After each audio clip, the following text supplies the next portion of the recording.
2 years ago, we came up with this idea called Video Slam to bring artists and filmmakers from all walks of life in the Australian film industry to spend 2 days together in one space and scour the net for reusable material licensed under an appropriate CC license to determine whether or not we could find anything, enough material that could produce meaningful narratives.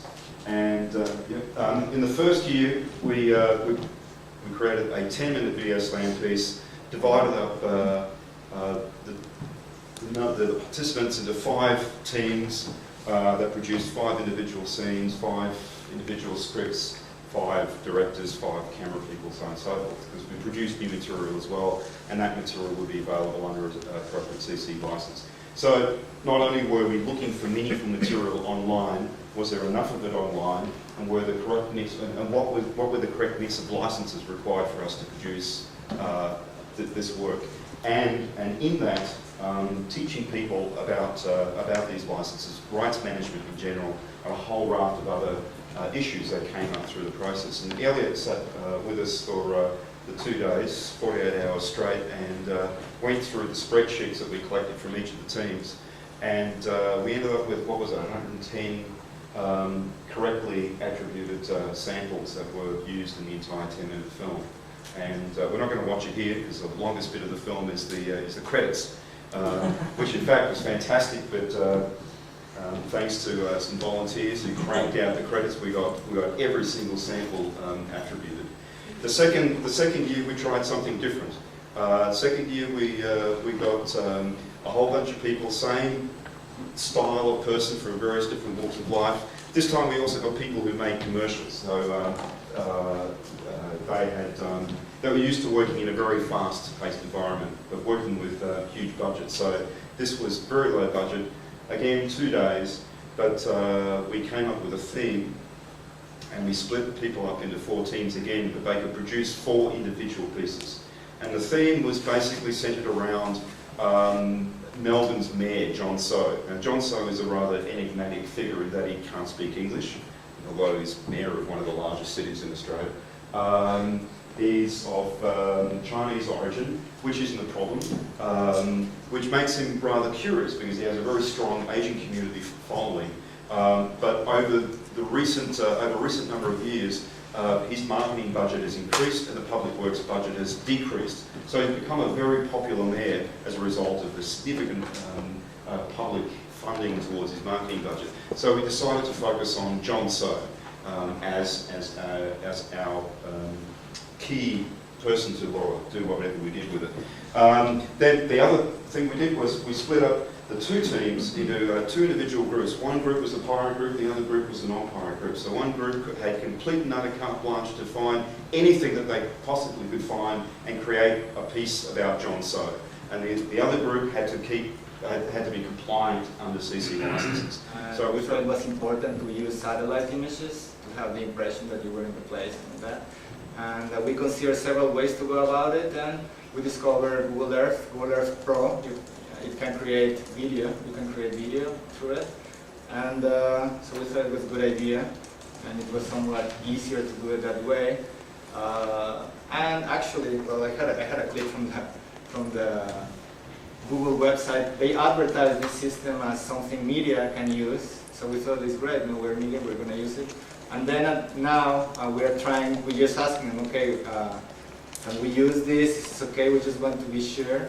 And they replied in very vague ways, and they took forever to reply to us. And the last message is like, first they said that we should contact the image providers. So when you see Google Earth, you see that there's some credits for images that show up. Actually, Google Earth is just a software that is pulling images from all over the place, from all these databases of satellite images. So they said we have to go and ask them. So it's like six different companies. We have to go and ask. And it's very difficult to know what map we're using at any moment because some are like very close to the ground and some are from very high. So I tried to contact them, some reply, some not. Anyway, it's just very complicated. And at the end of the day, and my conclusion, I think, is I want to concentrate on doing the movie and not on dealing with all these copyright issues that take really long time. It's very difficult to get a broadcast deal, and we're very happy that we are having this access to broadcast. But this deal with them is being taken forever for things like this. So yeah, I don't know what's the answer. That's why I was very interested in what We have the points same you raised. problems all the time, and I'm just starting to adopt this sort of strategy where I just do it if it's like not going to make a lot of money, and I don't do it if it's not, because I do this like every day in my work as a broadcaster. I break copyright laws all the time, and I'm just had it. I don't want to spend more time on talking to my legal departments with the idiots. We're doing a TV show called Block TV in a national, Tokyo local but public broadcasting TV station. So we were actually shooting ourselves, and I was planning, and then I had my friends go on the show. So it was really do-it-yourself video, but it was on a TV station. And we were trying to CC license CC Cotton. But because we don't have fair use, so we have to have everything. We have to correct everything, and the TV station was a co-owner of the program, so they didn't want to get sued. So we had to clear everything, but it was a weekly show. We had to do everything each week, Wow. which was like sort of. And what we did was, so as for the music, we just got like all CC BY music, because if it's non-commercial license, TV shows are sponsored, right? So we're not making any money, but we're CC licensing. And then if we put the credits at last part, like CC BY and music and all this stuff, then we don't know which part was which music or which part was what license, right? So we put like CC BY in bits and pieces. So we put these, and it was, I think, the first time that TV stations have these little CC. Which nobody can read, I'm sure. The reason I don't do licensing when it comes to helping filmmakers decide what to put in their film is what you just heard now, all of these restrictions that follow with a license. A license is just another word for permission plus restrictions. And what I try to help filmmakers attain is the right to use the stuff without all of those strings attached. And that's what fair use does. And it's my way of urging you to think carefully, to the extent you can, about whether you can use something under fair use without having to worry about a license. And it's unfortunate that it works pretty well in the United States, but not so well if you're doing something somewhere else or showing something somewhere else. But when it works, it is often a much, much better solution than a license, because it relieves you of all of those restrictions that apply down the line. So let's play with this New York Times example. Let's say you're doing this in the United States, where you can rely on the fair use law that I use every day. There's no doubt in the world, I think you can do that with fair use. Let's say you license it instead. You go to the New York Times and say, here's what I'm doing. You can use this. Sure, they're really happy. In fact, they're nice enough to license it for a really cheap price, or maybe for free, so long as you sign this license with all these terms and restrictions. Okay, you got what you need to use. You put it in your film. Now you want to release it to the world, and you want to do it under a Creative Commons license. Well, what's going to happen to the people who then have the film and use it and go on from there? There are all sorts of restrictions that show up in the license that probably limit what you can actually do with the thing. And they can be all sorts of things. They might have to do with the media in which you can release the film. It might be a simple matter of how long the license lasts. I have lots of clients who get licenses for things, create wonderful films. Poof, license is over, period ends. What do you do with the film? You got to start over again and ask for all the permissions. Well, if it was a successful film, guess what? They're going to charge a lot for that, because they know what you've done with it. And the real trouble with licenses is they create lots of restrictions that you don't foresee. Yeah, what I would really encourage people to think about also is finding a private lawyer who wants to represent you. With Global Labs, we just got a big firm, Warwick, to represent us pro bono, and they've already probably given us $50,000 or $100,000 worth of work. And these firms are really actually excited, in the U.S. at least. The way pro bono works is the lawyers who get to work on it get paid the exact same amount they get paid for their paid work. They're so excited to work for you. I went to another firm, not one that represents us, and saw a screening that they did of a movie called The Coquettes, about this gay psychedelic theater troupe in San Francisco in the 70s. So they had huge issues. All this archival footage, all kinds of people they couldn't even find because it was 30 years earlier. And this firm, Fenwick & West in San Francisco, went through and literally their lawyers watched every second of every frame and followed up with all these people. So lawyers will do this for you and they will enjoy it. They will, and I'm really glad. Now, say you do all this fair use stuff and then you pick a CC license for your work. And so maybe Elliot will want to address this instead, or you could talk about it, Elliot, as well. And really my big question, which gets back to this openness issue that we were talking about before, is how do we make our work and license it under the Creative Commons licenses in a way such that it really becomes part of a global commons, of an ecosystem where we can remix each other's work. And it's actually legit, where we can remix and know, or at least have some idea of security that we're not using something that someone else said is CC license, but it's sort of CC license and there's some fair use stuff, and who knows in our jurisdiction, and we're so far away from that. But what are the best things we can do in our own practices to let people remix our own work? How does this apply? So, Tony, Elliot, you want to take a stab at that? Well, I mean, Video Slam is a good example. We were working on a project with a number of filmmakers who were producing original content on site, as well as relying on a number of Creative Commons works. And that work was intended to be released under another Creative Commons license. So, and one of the first things we came up against is that actually restricts what incoming content you can have. Because Creative Commons licenses, you can only on-license in more, with less. You can't ratchet up the restrictions. Yeah, you can't make it more open than the original work. So if you take, for example, an attribution share alike, no derivative, sorry, attribution non-commercial share alike, you can't release the resulting work attribution share alike because you would be releasing that material that had a non-commercial element on under a license that allowed commercial reuse. So there's a number of issues around that, but also one of the things we did was to develop essentially an entry license. You agree to release all of your original content under this license, and you give the open channel body that was running the project the right to on-license that that material.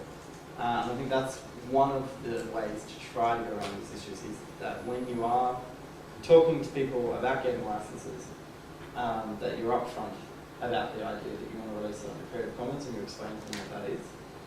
That can often have negative impacts. It's slowly changing. Some large content owners are slowly starting to become more comfortable with the idea that you can pass this on to other people, but it's very slow.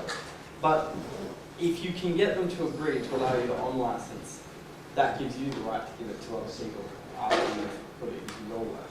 The problem is if you don't get that, then really you probably shouldn't be putting a CC license in.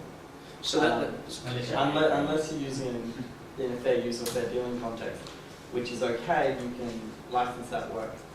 But of course, the reuse by other people has to also be considered fair and reasonable, as the doctrine of fair dealing anyway requires. Is it that you can't release it under a Creative Commons where you shouldn't?